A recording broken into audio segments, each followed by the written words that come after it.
జపమాల ప్రేక్షకులకు నమస్కారం. ఓం వరవరదాయ విజయ గణపతియే నమః. శ్రీ గురుభ్యో నమః. శ్రీమాత్రే నమః.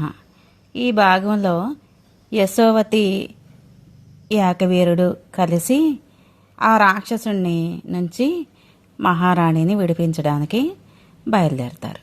యశోవతి మాటలకి ఏకవీరుడు ముఖ పద్మం విప్పారింది. ఒకవైపు ఆనందం, మరొకవైపు ఆశ్చర్యం. కర్తవ్యం ఎదురు చూస్తుంది. మెల్లగా పలికాడు. యశోవతి, నేను లక్ష్మీనారాయణల ప్రియపుత్రుణ్ణి, హై వంశజుణ్ణి. ఏకవీరుడు అంటారు నన్ను. ఇప్పుడు నేను ఏం చేయాలి? ఎక్కడికి వెళ్ళాలి? ఏమీ పాలుపోవడం లేదు. మొదటగా మీ రాకుమారి రూప సౌందర్యాలను వర్ణించావు. దాంతో నా మనసు విరహాలకు నిలయమైంది. అటుపైన ఆమె గుణాలు చెప్పావు. వాటితో నా హృదయం ఆకృష్టమైంది. నన్ను వరించానని ఏకావళి దానవుడితో చెప్పిందన్నావు. అతడిని తప్ప నేను ఇంకెవరిని పరిణయమాడను అని ప్రకటించిందన్నావు. దీంతో నేను ఇంకా మీ ఏకావళికి మృత్యుడిని అయిపోయాను. ఆమెను విడిపించి తెచ్చుకోవడం నా విధి. అయితే అది ఎలాగో ఏంటో తెలియడం లేదు. ఆ రాక్షసుడి నివాసం ఎక్కడ? అక్కడికి వెళ్ళే దారి ఎలాగో నువ్వు తెలియచేయి. ఆ రాక్షసుడి నివాసం అక్కడికి వెళ్ళే దారి ఎలాగో తెలుసుకొని మనం వెళ్దాం. ఇవన్నీ నా సందేహాలు. కానీ స్నేహితురాల నువ్వే సమర్థురాలివి. అక్కడికి నన్ను చేర్చు. చాలా మిగతా పనులు అన్నీ కూడా నేను చేసుకుంటాను. కాలకేతుని చంపి మీ రాకుమారిని విడిపించుదాం. ఈ రాక్షసపురం చూపించు చాలు, నా పరాక్రమం చూద్దుగాని అన్నాడు. రాకుమార, నువ్వు అక్కడికి చేరుకోవాలంటే ఒక ఉపాయం ఉంది. దేవి మంత్రాన్ని స్వీకరించు. అది సకల సిద్ధప్రదం. ఆ రాక్షసపురం నేను చూపిస్తాను. ప్రయాణానికి సిద్ధంగా ఉండు. మహాసైన్యంతో బయలుదేరాలి. ఆ కాలకేతు సామాన్యుడు కాదు, మహావీరుడు, రాక్షస సేనా పరివృతుడు. భీకర యుద్ధం చేయవలసి ఉంటుంది. అందువల్ల మహామంత్రం స్వీకారం అత్యవసరం. కాలకేతువు సంహరించి మా రాకుమారుని విడిపిద్దు గాని అని అంది. ఏకవీర కాలకేతు యుద్ధం. యశోవతి ఈ మాట చెప్తుండగానే ఏకవీరుడికి మహాజ్ఞాని అయిన దత్తాత్రేయుడి నుంచి యోగేశ్వరి మహామంత్రం అందింది. దాంతో సర్వజ్ఞత్వం, సర్వాంతరాక్షితం లభించింది. వెంటనే యశోవతితో బయలుదేరి రాక్షసపురం చేరుకున్నాడు. అల్లంత దూరాన వీరిని చూసి రాక్షసులు భయపడి పరుగులు కాలకేతు దగ్గర చేరుకున్నారు. ఆ సమయానికి ఆడు పాతాళ గృహాన ఏకావళి ముందు సాష్టాంగపడి ఆమె అనుగ్రహం కోసం పరితపిస్తూ దీనంగా ప్రార్థనలు చేస్తూ ఉన్నాడు. కాలకేతు మహారాజా, ఈ కామినిమణితో పాటు ఇక్కడికి వచ్చిన చిలకతి యశోవతి ఉన్నారు కదా, రాజపుత్రుణ్ణి మహాసైన్యంతో వెంటబెట్టుకుని వస్తుంది. ఆ రాకుమారుడు జయంతుడో కార్తికేయుడో అన్నట్టుగా ఉన్నాడు. ఘోర సంగ్రామం తప్పదేమో. త్వరగా సమ్మదుడుగా, లేదా ఈ కామినిని విడిచిపెట్టేయి, వాళ్ళు సమీపించేలోగా దుందుబులు మ్రోగించు అంటూ రాక్షస దూతలు విన్నవించారు. కాలకేతుడు క్రోధాగ్రస్తుడయ్యి సేనాపతులను పిలిచి మహాసైన్యంతో తరలి వెళ్ళాడు అని అన్నాడు. ఆ రాజపుత్రుణ్ణి, అతడి సైన్యాన్ని ఎదిరించండి అన్నాడు. మళ్ళీ ఇటువైపు తిరిగి ప్రణయాభావంతో ఏకావళిని అభ్యర్థించాడు. తన్వంగి, వస్తున్నది ఎవరు? నీ తండ్రి గారా? మరి ఇంకెవరైనా? నీ కోసం సైన్య సమేతంగా వస్తున్నాడంటే ఎవరో కావాల్సిన వాడే అయి ఉంటాడు. ఎవరో ఏమిటో నిజం చెప్పు. నీ తండ్రి అయినట్టయితే సంగ్రామం చేయను, సంహరించును, సాదరంగా ఆహ్వానించి రత్నాంబరాలను బహుకరించి పూజిస్తాను, గొప్ప ఆతిథ్యంతో గౌరవిస్తాను. ఇంకెవడైనా అయితే గనక నిస్తభాష పరంపరతో స్వయంగా సంహరిస్తాను. కాలం మూడింది, ఇటు వచ్చాడు అన్నమాటే. త్వరగా చెప్పు, వస్తున్న ఈ బుద్ధిహీనుడు ఎవరో అని అంది.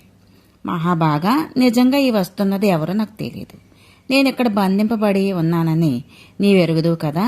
ఏ విధంగా తెలియపరచలేదు.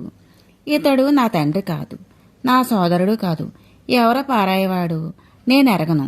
ఎందుకు వస్తున్నాడో కూడా నాకు తెలియదు అని. సుబానన, మరి మా దూతలు ఎలా ఎందుకు చెప్పారు? నీ చెలికెత్త యశోవతి వాళ్ళని వెంట పెట్టుకొని వస్తుందట. ఇంతకీ యశోవతి ఏమైంది? ఎక్కడికి వెళ్ళింది? ఎప్పుడు వెళ్ళింది? ఎలా వెళ్ళింది? నీకు ఈ యశోవతి సంబంధం లేకపోతే ఆమెతో ఇలా ఎందుకు వస్తాడు? నన్ను ఎదిరించిన శత్రువులు ఎవరు నాకు లేరే అన్నాడు. వీరి సంభాషణ ఇలా సాగుతుండగా మరికొందరు రాక్షస దూతలు పరుగు పరుగున వచ్చి, మహారాజా, ఇంకా ఇక్కడే ఉన్నావా? కులాసాగా కబుర్లు ఆడుతున్నావు.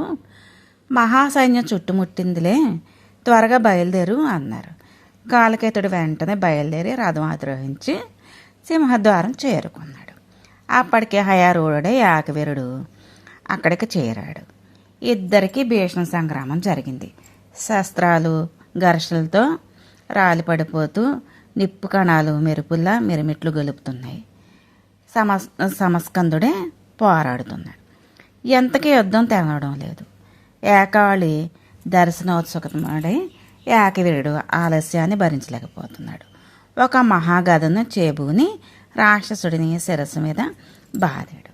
వాడు క్షణంలో ప్రాణాలు వదిలేసి నేలకూలి కుప్పకూలిపోయాడు. వజ్రాయుధం దెబ్బకు పర్వతం పడ్డట్టు పడ్డాడు. రాక్షస సైన్యం కకావికలే పారిపోయింది. ఏకావళి ఏకవీరుల పరిణయం. యశోవతి పరుపరుగున పాతాళ గృహానికి వెళ్ళి ఏకావళిని కౌగిలించుకొని ఆశ్చర్యపోతున్న రాకుమారికి విషయం అంతా మధురంగా తెలియజేసింది. అలసిపోయిన యాకవీరుడు స్కందావారంలో విశ్రాంతి తీసుకుంటున్నాడు. నీ దర్శనం కోసం ఎదురు చూస్తున్నాడు. ఓ కుటిలాపాంగి, మన్మధుడు లాంటి ఆ రాకుమారుడిని చూద్దు గాని రా, నీ గురించి అతడికి అంతా చెప్పాను. నీ రూప యవ్వన గుణశీలాలను విని అనురక్తుడయ్యాడు. వెంటనే బయలుదేరు. వచ్చే రాక్షసుని చంపాడు.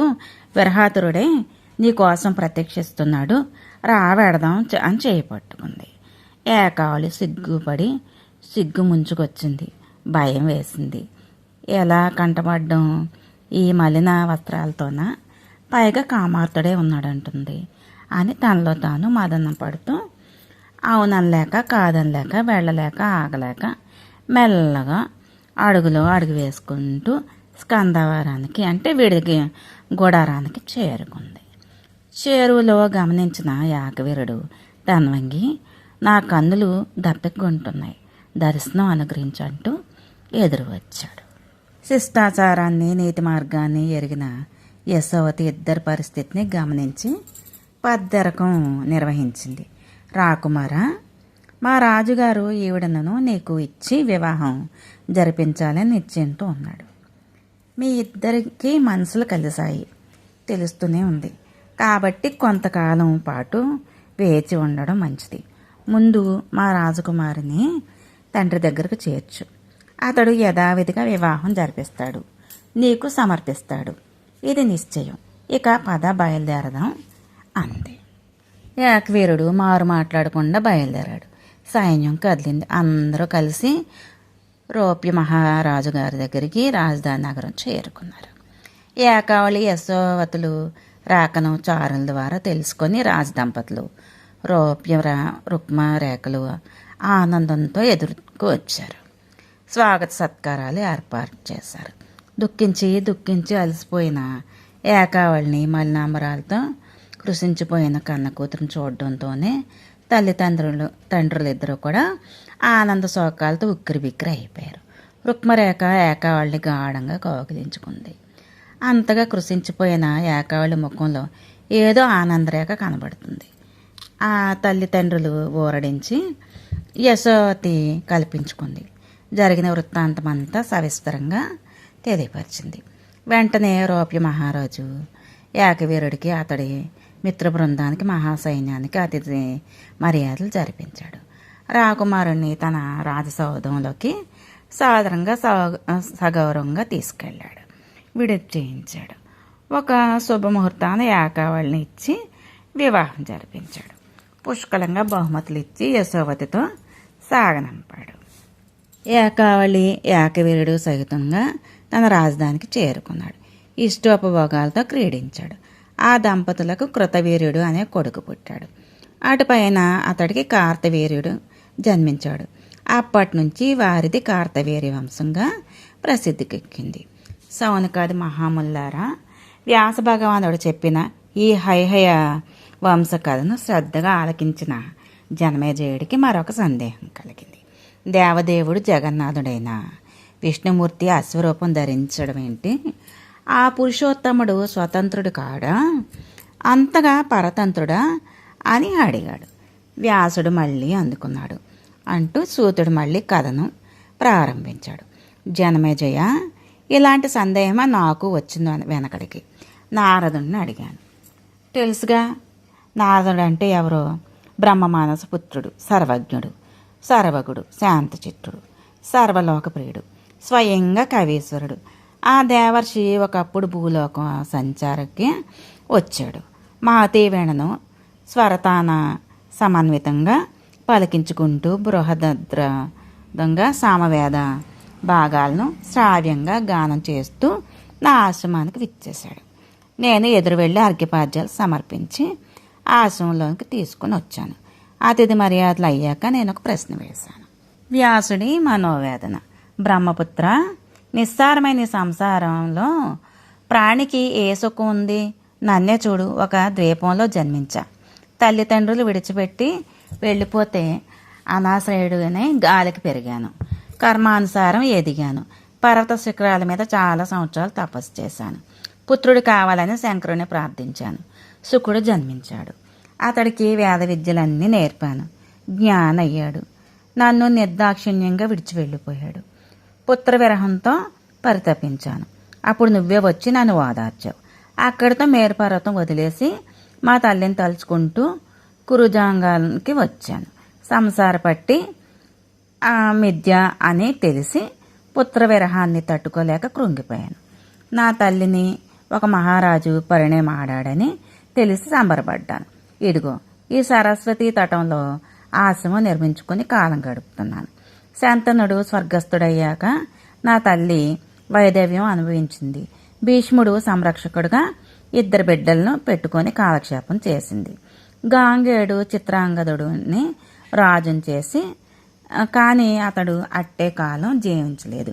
మళ్ళీ నా తల్లికి దుఃఖం తప్పలేదు. నేను కూడా వెళ్ళి ఎంతగానో ఓదార్చాను. తర్వాత విచిత్ర వీరుడు రాజయ్యాడు. భీష్ముడు స్త్రీ రాజ్య విముఖుడు కావడంతో ఈ పరిస్థితికి దాపురించింది. కాశీరాజు కూతుళ్లను 2 భీష్ముడు బలవంతంగా తెచ్చి ఈ చిత్రవీరుడికి వివాహం చేయబోయాడు. అదేమో ఒక రకంగా జరిగింది. పోనీలే అని సంతోషించాను.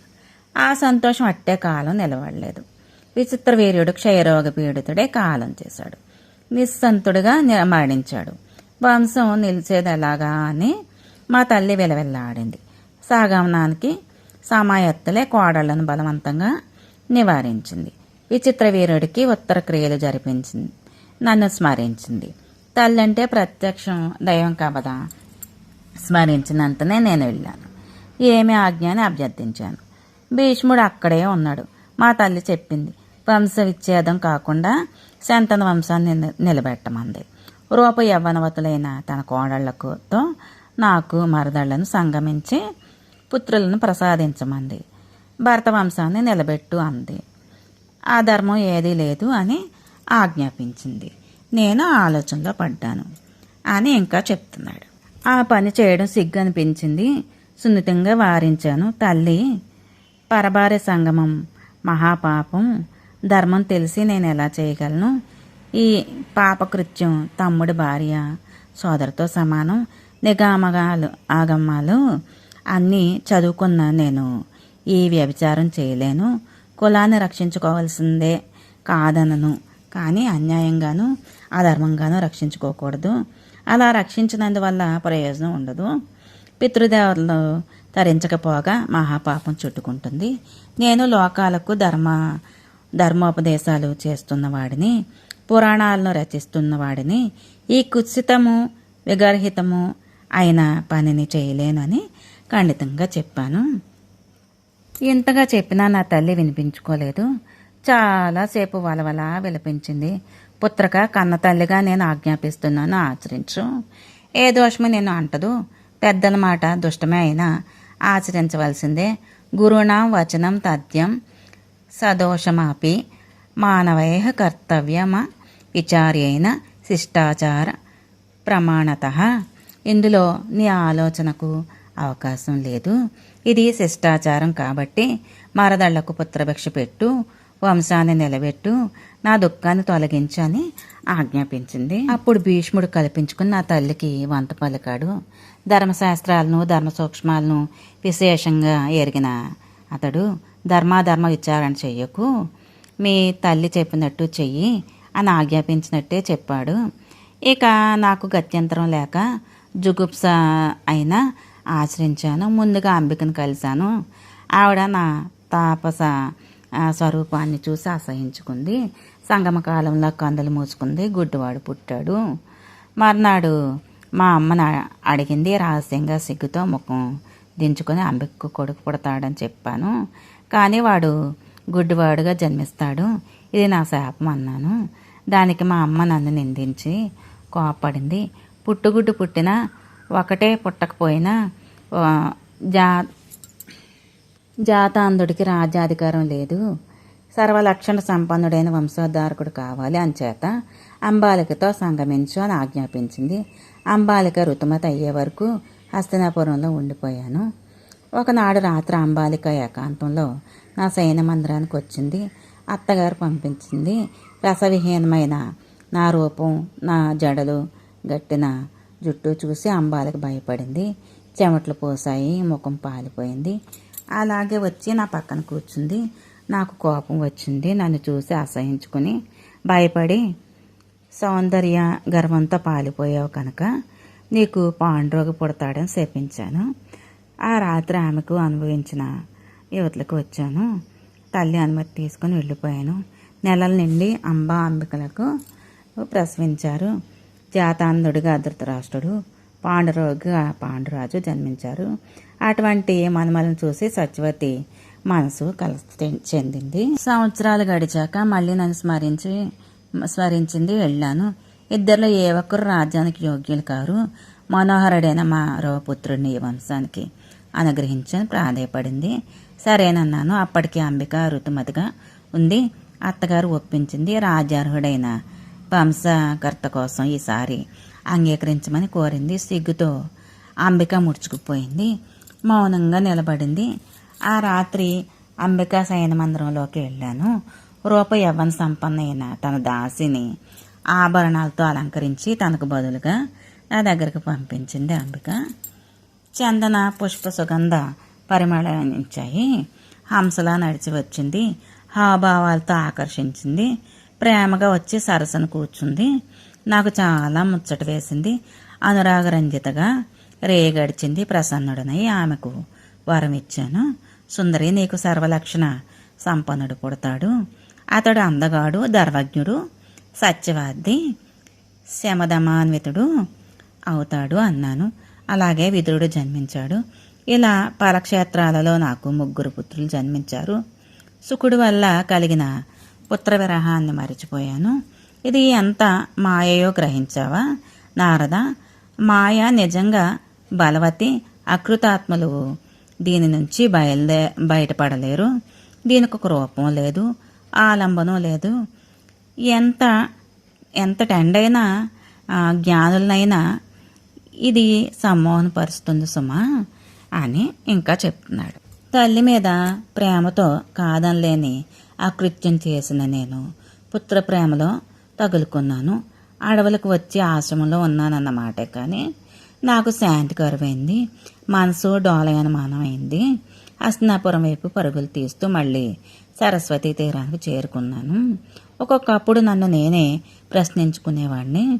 ఈ పుత్రులు ఎవరు, నేనెవరు, ఈ మొహమాటం ఏంటి, వీళ్ళేమైనా నాకు శ్రాద్ధాలు పెడతారా, పెడితే చెల్లుతాయా, వీళ్ళకి ఆ అర్హత లేదు కదా, వ్యభిచారంతో పుట్టిన వాళ్ళు, వీళ్ళ వల్ల ఏ సుఖము లేదు, ఏ ప్రయోజనం లేదు, వీళ్ళ కోసం నేను పరితపించడం ఏంటి, ఎంత మూర్ఖత్వం, ఎంత సమ్మోహం, ఎరిగి ఈ మోహాంధ కోపంలో పడిపోయాను అనుకుంటూ ఏకాంతంలో పరితపించేవాణ్ణి. భీష్ముడి అనుమతితో పాండురాజు పట్టాభిషిక్తుడయ్యాడు. ఈ వార్త తెలిసి నా పిచ్చి మనసు ఎందుకో సంబరపడింది. ప్రసన్నమైంది. కుంతిని, మాద్రిని, పాండురాజుని వివాహం చేసుకున్నాడు. బ్రాహ్మణ శాపానికి గురయ్యాడు. రాజ్యం ధృతరాష్ట్రుడికి అప్పగించి భార్య ఇద్దరితో కలిసి అరణ్యాలకు వెళ్ళాడని తెలిసినప్పుడు నా మనసు విలవిల్ల ఆడిపోయింది. ఉండబట్టలేక అదే అడవికి నేను వెళ్ళాను. పాండురాజును ఓదార్చి వస్తూ వస్తూ హస్తినాపురానికి వెళ్ళి ధృతరాష్ట్రుడికి ధైర్యం చెప్పి వచ్చాను. ఇదంతా ఏమిటంటావు నారద మునీంద్ర? వ్యభిచారంతో పుట్టిన పుత్రుల మీద ఈ వ్యామోహం నాకెందుకంటావు? అడవిలో పాండురాజు పత్నులకు 5 కుమారులు క్షేత్రజ్ఞులై పుట్టారు. ధర్మవ, వాయువు, చక్ర, అశ్విని దేవతలకు కారణంగా యుధిష్ఠిర, భీమార్జున, నకులు, సహదేవులు ఆవిర్భవించారు. ఒకనాడు మాద్రిని కౌగిలించుకున్న పాండురాజు శాప కారణంగా మరణించాడు. అక్కడ మునీశ్వరులు అక్కడ దేహానికి అంత్యక్రియలు జరిపారు. మాద్రి సమాగమం చేసింది. 5 బిడ్డల్ని కుంతీదేవిని ఆశ్రమవాసులే ఆదుకున్నారు. హస్తినాపురానికి తెచ్చి భీష్ముడికి, విదురుడికి భద్రంగా అప్పగించారు. వీళ్ళందరి సుఖదుఖాలను నేను ఎందుకు స్పందిస్తున్నానో అర్థమయ్యేది కాదు. పాండుకుమారుల్ని భీష్ముడు సంరక్షిస్తాడులే అని మనసు ఊరట చెందిందే గాని దుర్యోధనాదులు క్రూర మానసులే పాండవులతో విరోధించారు. భీష్ముడు ద్రోణాచార్యుని ఆహ్వానించి తెచ్చి కౌరవ పాండవులకు విద్యాబుద్ధులు నేర్పించాడు. అస్త్రశస్త్ర విద్యల్లో అందరూ ఆరితేరి ఉన్నారు. అందులోకి కర్ణుడు రంగస్థలం మీదకి వచ్చాడు. చిన్ననాటి నుంచి నాడు కుంతీదేవికి ఈ కర్ణుడు ప్రసవించింది. పసిగుడ్డుగా నదిలో వదిలేసింది. అతడికి ఒక సూతుడు అతన్ని పెంచాడు, పెద్దవాణ్ణి చేశాడు. ఆ కర్ణుడు దుర్యోధనుడికి ఇష్టడయ్యాడు. కౌరవ పాండవుల్లో పరస్పర వైరం ముదిరింది. దీన్ని వారించడానికి ధృతరాష్ట్రుడు పాండవులను వనవాసానికి పంపించాడు. అక్కడ దుర్యోధనుడు లక్కిండ్లో వీరిని మట్టుబెట్టడానికి పన్నాగం వేశాడు. పురోచనుడి ద్వారా అది తెలుసుకున్న పాండవులు తప్పించుకున్నారు, అడవులకు పారిపోయారు. నారద, ఈ వార్త తెలియకముందే పాండవులు కుంతీ సైతులే లక్కిండ్లలో భస్మైపోయారని నమ్మి నా మనసు ఎంతో దుఃఖపడింది. ఇప్పుడు తలుచుకుంటేనే నవ్వు వస్తుంది. శోకాదురుడనైన శూన్యవనంలో అహర్నిశలు పిచ్చి పట్టిన వాడిలా తిరిగాను. ఏకచక్రపురంలో పాండవులను చూశాక గాని తేరుకోలేకపోయాను. అప్పుడు తెలిసింది వీళ్ళు లక్కేళ్ల నుంచి తప్పించుకుని బయటపడ్డారని. అది తెలిసాక ఎంతో సంబరపడ్డాను. నా మనసు బ్రాహ్మణ వేషధారులై ద్రుపద పట్టణానికి వెళ్ళండి అని వాళ్లకు సలహా చెప్పింది. సంతృప్తి చెందాను. అక్కడ ద్రౌపదిని జయించి కుంతి ఆజ్ఞ మేరకు 5 వివాహం చేసుకున్నారు. ఆ వివాహాన్ని చూసి మళ్ళీ నా మనసు కేరింతలు కొట్టింది. అందరూ గజపట్టణం చేరుకున్నారు. ధృతరాష్ట్రుడు వీరి కోసం కాండవ ప్రస్థం కల్పించి ఇచ్చాడు. అప్పుడు పాండవులకు శ్రీకృష్ణుడితో మైత్రి కుదిరింది. కృష్ణార్జునులు ఇద్దరూ కలిసి కాండవనంలో అగ్నిదేవుడికి సంతృప్తి కలిగించారు. అటుపైన ధర్మరాజు రాజసూయాగం చేశాడు. అప్పుడు నా మనసు పరవశించింది. ఆ యజ్ఞానికి వచ్చి మయసభా సౌందర్యాన్ని, ధర్మరాజుని, సకల శ్రీ సమృద్ధిని తిలకించిన దుర్యోధనుడు అసూయాగ్రస్తుడయ్యాడు. మాయాజ్యోతం కల్పించి చతురుడయ్యాడు. శకుని చేతిలో ధర్మరాజు ఓడిపోయాడు. ఇతడు జ్యోత వ్యసనమే తప్ప జ్యోతచరుడు కాడు. రాజ్యము, ధనము అన్ని కోల్పోయాడు. ద్రౌపదికి నిండు సభలో ఘోర పరాభవం జరిగింది. అంతా కలిసి 12 సంవత్సరాలు వనవాస క్లేశం అనుభవించారు. ఆ 12 ఏళ్ళు నా మనసు పడ్డ బాధ వర్ణనాతీతం. బ్రహ్మర్షి, ఇలా చెప్పుకుంటూ పోతే ఇప్పటిలో అవ్వదు. సుఖదుఖాత్మకమైన ఈ సంసారంలో నేను తెలిసి తెలియని నిండా మునిగిపోయాను. సనాతనము, ధర్మము తెలుసు, ఇదంతా వట్టి బ్రహ్మ అని తెలుసు. అయినా సుఖదుఖాలకు లోనయ్యాను. అసలు నేనెవడిని? వారెవరు? కొడుకులు, తల్లి ఎవరు? సుఖం ఏంటి? ఎందుకని నా మనసు ఇలా మోహ విభ్రాంతికి లోనవుతుందో? ఏం చేయను? ఎక్కడికి వెళ్ళను? ఏది చేసినా, ఎక్కడికి వెళ్ళినా అది మనసుకి ఈ జంజాటం వదలడం లేదు, సంతోషం కలగడం లేదు. అస్థిరంగా ఊగిసలాడుతుంది. దీనికి కారణం ఏంటి? సర్వజ్ఞుడు అయినా నువ్వు నా సందేహాన్ని తీర్చు, మనసుకు సుఖాన్ని కలిగించు, శాంతి కలిగించు, నా సందేహాన్ని తీర్చు అంటూ అన్నాడు సవినయంగా. నారదుడిని ప్రశ్నించాడు. జనమేజయ, నీలాగే అప్పుడు నారదుడు ఏమన్నాడు తెలుసా? చెబుతాను, శ్రద్ధగా ఆలకించు. నారదుడి పూర్వజన్మ కథ. మోహకారణం చెప్పమని అడుగుతున్న నన్ను చూసి నారదుడు చిన్నగా నవ్వాడు. బహు పురాణవేత్తవు, పరసరాత్మజుడివి నువ్వు నన్ను అడుగుతున్నావా? అసలు ఈ సంసారంలో మోహం తప్ప మరింకేమైనా ఉందంటావా? బ్రహ్మ, విష్ణు, మహేశ్వర్లు, సనక సనందాది మహర్షులు అందరూ ఈ మోహపాసంలోనే తగులుకొని పరిభ్రమిస్తున్నారే. ఇంతెందుకు, అందరూ నన్ను మహాజ్ఞాని అనుకుంటూ ఉంటారు కదా. అలాంటి నేనే మోహానికి లోనయ్యాను. నా పూర్వజన్మ వృత్తాంతం చెప్తాను విను. ఎంతటి దుఃఖం అనుభవించానో, భార్య కోసమే ఎలా మోహ విభ్రాంతిలో పడ్డానో తెలుసుకుంటే నువ్వు ఆశ్చర్యపోతావు. ఒకప్పుడు పర్వతుడు అనే మిత్రుడితో కలిసి నేను భూలోకం చూద్దాం కదా అని దేవలోకం నుంచి బయలుదేరి వెళ్ళాను. భరతఖండం చూసి వద్దామని మా సంకల్పం. బయలుదేరి ముందే మేమిద్దరం ఒక ఒప్పందం చేసుకున్నాం. ఇద్దరిలో ఎప్పుడు ఎవరికి ఏ రకమైన భావాలు కలిగినా, మనసు చలించినా, భోజనేచ్ఛ, ధనేచ్ఛ, రతీచ్ఛ ఏది కలిగినా అది శుభమైనా అశుభమైనా పరస్పరం తెలుసుకోవాలి. ఎవరికి ఏదాపరికం ఉండకూడదు అని ప్రతిజ్ఞ చేసుకుని మరీ బయలుదేరు. కామరూపదారులమైన భూగోళానికి వచ్చాం. అంతటా సంచరిస్తూ ఉన్నాం. తిరుగుతూ సంజయ మహారాజు గారి పట్టణానికి చేరుకున్నాం. అక్కడ మమ్మల్ని అర్చించి గౌరవించారు. సరిగ్గా అది వర్షపు రాత్రి. చతుర్మాస దీక్ష స్వీకరించాం. సంవత్సరంలో 8 నెలల పాటు దేశాటన చెయ్యాలి. వర్ష ఋతువు 4 నెలలు ఎక్కడికి కదలకుండా ఒకే చోట ఉండాలి అనేది ద్విజుడికి నియమం కదా. అందుకని అక్కడ ఉండిపోయాం.